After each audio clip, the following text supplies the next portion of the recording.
പ്രിയ കൂട്ടുകാരെ നമസ്കാരം. Puthuppally today live ന്യൂസിലേക്ക് എല്ലാവർക്കും സ്വാഗതം.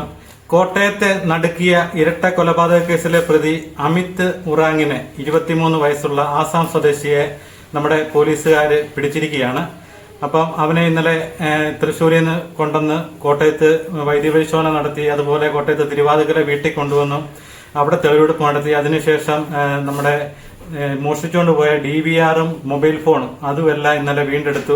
അങ്ങനെ പോലീസിന്റെ നിയമപരമായ എല്ലാ കാര്യങ്ങളും ഇന്നലെ തന്നെ പൂർത്തിയായി.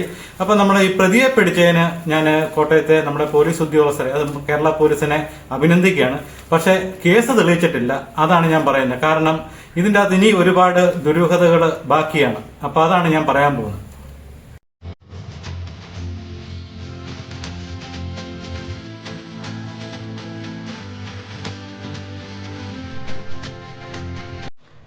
തിരുവാതിക്കല് ഈ കൂട്ടക്കൊല ഉണ്ടായപ്പം തന്നെ ഞാൻ അന്നേരം തന്നെ ന്യൂസ് ചെയ്തതാണ്. അപ്പൊ അതിനകത്ത് തന്നെ ഒരുപാട് സംശയങ്ങൾ നാട്ടുകാർ പറഞ്ഞത് പ്രകാരമുള്ള അതും അവരുടെ ബന്ധുക്കളും ഒക്കെ ആയിട്ട് സംസാരിച്ചതിനെ പറ്റുള്ള കുറച്ച് അറിവുകളാണ്. ഇതൊരു പ്ലാൻഡ് കൊട്ടേഷൻ കൊലപാതകമാണെന്നാണ് ഞാൻ ആദ്യത്തെ ദിവസം പറഞ്ഞത്. അപ്പം കേസ് പെട്ടെന്ന് ഈ ആസാം സ്വദേശിയിലേക്ക് കേന്ദ്രീകരിച്ചുകൊണ്ട് വേറെ ഒരു മുൻവൈരാഗ്യമാണ് ഇവർ പറയുന്നത്. ആസാം സ്വദേശിക്ക് വിജയകുമാറുമായിട്ടുള്ള കടുത്ത വൈരാഗ്യമാണ് ഈ കൊലയിലേക്ക് നയിച്ചത്. അദ്ദേഹത്തിന്റെ മകന്റെ കൊലപാതകവുമായിട്ട് ഇതിന് യാതൊരു ബന്ധവുമില്ലെന്നാണ് ഈ നമ്മുടെ പോലീസ് ഇപ്പോഴും പറയുന്നത്. അപ്പം മറ്റുള്ള മകന്റെ കൊലപാതകവുമായിട്ട് സംശയങ്ങളോ കാര്യങ്ങളോ ഒന്നുമില്ല. പ്രതി ഈ ആസാം സ്വദേശി തന്നെയാണെന്നുള്ളതാണ് പോലീസ് 100% ഇപ്പോഴും ഉറപ്പിക്കുന്നത്. പക്ഷെ വിജയകുമാറിന്റെ മകന്റെ കൊലപാതകം ഈ നിങ്ങളെല്ലാം അതിനെപ്പറ്റിയുള്ള വാർത്തകൾ കേട്ടതാണ്. ഇവിടുന്ന് വീട്ടിൽ നിന്ന് കോട്ടയത്ത് പുളിമൂടി ജംഗ്ഷന്റെ എവിടെയുള്ള ഒരു സുഹൃത്തിനെ കാണാൻ വേണ്ടി പോവുകയും അവിടുന്ന് തിരിച്ചു പോരാൻ നേരത്ത് അമ്മയോട് എന്തെങ്കിലും മേടിക്കണമെന്ന് ഫോൺ വിളിച്ച് ചോദിക്കുകയും ചെയ്തു. അതിനുശേഷമാണ് പിന്നീട് യാതൊരു വിവരവും ഇല്ല. നേരം പുലർന്നിട്ട് മകനെ കാണാഞ്ഞിട്ടാണ് വിജയകുമാർ പോലീസിൽ പരാതി കൊടുത്തത്. അപ്പോഴാണ് കാരിദാസിന്റെ അവിടെ റെയിൽവേ ട്രാക്കില് ബോഡി കിടക്കുന്നതായിട്ട് കണ്ടത്. അപ്പം ബോഡി ചെന്ന് നോക്കിക്കഴിഞ്ഞപ്പോഴത്തേന് ദേഹത്ത് ഒരുപാട് മുറിവുകളുണ്ട്. അപ്പം അദ്ദേഹത്തിന്റെ കാറ് മാരുതിയുടെ ബ്രീസ കാറാണ്. അത് തൊട്ടടുത്ത് ഒരു 250 മീറ്റർ അകലെ വണ്ടി കിടക്കുന്നുണ്ട്. വണ്ടിക്കകത്ത് നിറച്ച് ബ്ലഡാണ്. അപ്പം അതിന്റെ ബാക്ക് സീറ്റിൽ നമ്മുടെ ഈ കാർഡ്ബോർഡൊക്കെ കട്ട് ചെയ്യുന്ന ഒരു കത്തിയുണ്ട്. അപ്പൊ ആ കത്തി, ഇതിന്റെ വിവരങ്ങളെല്ലാം പോലീസും മാധ്യമത്തിലും എല്ലാം നിങ്ങളെല്ലാം വായിച്ചതാണ്. അവിടുന്ന് ഈ വാഹനം കിടക്കുന്നിടത്തുനിന്ന് അദ്ദേഹം സ്വയമായിട്ട് കഴുത്ത് മുറിച്ചിട്ട് റെയിൽവേ ട്രാക്കിലേക്ക് പോയി അവിടെയാണ് മരിച്ചു കിടന്നതാണ് പോലീസ് പെട്ടെന്നാണ് ആ കേസ് ക്ലോസ് ചെയ്തത്. അപ്പൊ അത് തന്നെ ഒരു വലിയ ദുരൂഹതയാണ്. കാരണം ഈ ട്രെയിൻ തട്ടിയിട്ടില്ല, അത് പൂർണ്ണമായിട്ടും പോസ്റ്റ്മോർട്ടം റിപ്പോർട്ടിലുണ്ട്, ട്രെയിൻ തട്ടിയിട്ടില്ല. അതുപോലെ തന്നെ ഈ കഴുത്തിനുണ്ടായ മാരകമായ മുറിവാണ് മരണകാരണം എന്ന് പറഞ്ഞു. അതുകൂടാതെ ഈ കഴുത്തിന് ഇത്ര മുറിവുണ്ടാക്കിയ ആള് നടന്ന് അവിടുന്ന് പോയി ഈ 250-300 മീറ്റർ അടുത്തോളം നടന്നു പോയിട്ട് അവിടെ പോയി ട്രാക്കിൽ വീണ് കിടക്കുകയായിരുന്നു. അപ്പൊ ഈ പോകുന്ന വഴിയിലൊക്കെയാണ് ബ്ലഡ് കാണേണ്ടത്. അങ്ങനെയുള്ള കാര്യങ്ങൾ ഒന്നുമില്ല. അത് ഒരു സാധാരണ സ്വാഭാവിക മരണം എന്നുള്ള രീതിയിൽ. അതുകൂടാതെ പിന്നെ ഒരു കാരണം പറയുന്നത്, ഈ മകന് ഗൗതത്തിന് ഒരു മാനസികമായിട്ട് ഒരു അസുഖം ഉണ്ടായിരുന്നു. അതിന്റെ മാനസിക ഡിപ്രഷൻ മൂലം സ്വയം ആത്മഹത്യ ചെയ്താന്നും പറഞ്ഞ് അങ്ങനെയാണ് ഈ കേസ് പെട്ടെന്ന് ക്ലോസ് ചെയ്യുകയായിരുന്നു. അതിനുശേഷം വിജയകുമാർ ആകപ്പാടെ ഒരു വല്ലാത്തൊരു അവസരമായിരുന്നു, അദ്ദേഹവും ഭാര്യയും. കാരണം ഏക മകന്റെ മരണം വന്നു കഴിയുമ്പോൾ ഒരു കുടുംബത്തെ അത്രയും സാമ്പത്തികവും കാര്യങ്ങളൊക്കെയുള്ള ആ കുടുംബത്തെ തളർത്തി. അതിനുശേഷം അദ്ദേഹം വലിയ ആൾക്കാരുമായിട്ടൊന്നും വെളിയിലോട്ടുള്ള വലിയ ഇതൊന്നും ഇല്ലായിരുന്നു. അദ്ദേഹം നമ്മുടെ ഇന്ദ്രപ്രസ്ഥ ഹോട്ടലും ഒക്കെ ആയിട്ട് മാത്രം ഒതുങ്ങി കഴിയായിരുന്നു. അദ്ദേഹത്തിന്റെ വൈഫും എല്ലാം അതുപോലെയായിരുന്നു. അത് ഈ ഒരു കൊലപാതകം നടന്നതിന് ശേഷം ഈ ആസാം സ്വദേശി ഒരു വൈരാഗ്യത്തിന്റെ പുറത്താണ് ഇദ്ദേഹത്തെ കൊല ചെയ്തെന്നാണ് പറയുന്നത്. ഒരു വൈരാഗ്യം എന്ന് പറയുന്നത് നിങ്ങൾക്കെല്ലാം അറിയാം. അദ്ദേഹവുമായിട്ടുള്ള വൈരാഗ്യത്തിന്റെ കഥ എന്ന് പറഞ്ഞാൽ, അദ്ദേഹത്തിന്റെ വീട്ടിലെ വിശ്വസ്തനായിരുന്നു. അവിടുന്ന് ഫോൺ അടിച്ചുകൊണ്ട് പോയി അതുവഴി പണം കുറച്ച് പൈസ ട്രാൻസ്ഫർ ചെയ്ത് ഏറെക്കുറെ 10 ലക്ഷം രൂപ താഴെയുള്ളൂ. 2.5-3 ലക്ഷം 2 പ്രാവശ്യമായിട്ടാണ് പൈസ പിൻവലിച്ചു. 10 ലക്ഷം രൂപ താഴെയുള്ളൂ. അതിന്റെ കേസ് കൊടുത്തു. അതിനുശേഷം ഇവന് നാട്ടിലേക്ക് പോയി. നാട്ടിൽ ചെന്നാണ് നമ്മുടെ പോലീസുകാർ അവരെ പിടിച്ചോണ്ട് കൊണ്ടുവന്ന് കോട്ടയത്ത് കൊണ്ട് ജയിലിലിടുന്നു. അതിന്റെ ഇടയ്ക്ക് ഇവന്റെ ഭാര്യ എന്തോ പ്രശ്നം ഉണ്ടാക്കി അവള് പോകുന്നു.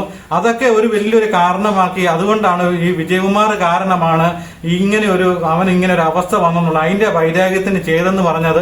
നിങ്ങൾക്കറിയാം, നമ്മൾ സാധാരണ ഒരു പട്ടിയെ തല്ലിക്കൊല്ലാൻ പോലും നമുക്ക് അതിനെ എന്തെങ്കിലും ഒരു ആയുധം കൊണ്ട് അതിനെ മുറിവേൽപ്പിച്ച് കൊല്ലുന്ന പോലും നമുക്ക് ബുദ്ധിമുട്ടാണ്.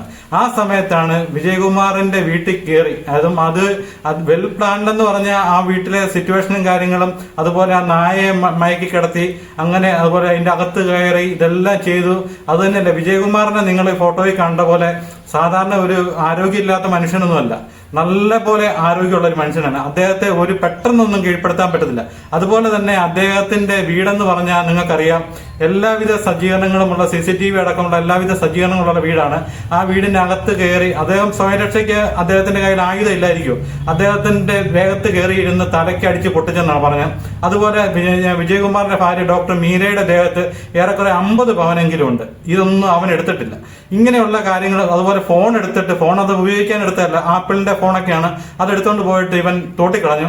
അതുപോലെ ഇവൻ DVR എടുത്ത് ഈ 23 വയസ്സുള്ള ആസാം സ്വദേശി അമിത് ഉറാങ്, ഇവനാണ് ഈ കാര്യങ്ങളെല്ലാം ചെയ്തത്. പക്ഷെ ഞാൻ ഇപ്പോഴും പറയുന്നു, അവനെ നിയന്ത്രിക്കുന്നത് വേറെ ആരാണ്?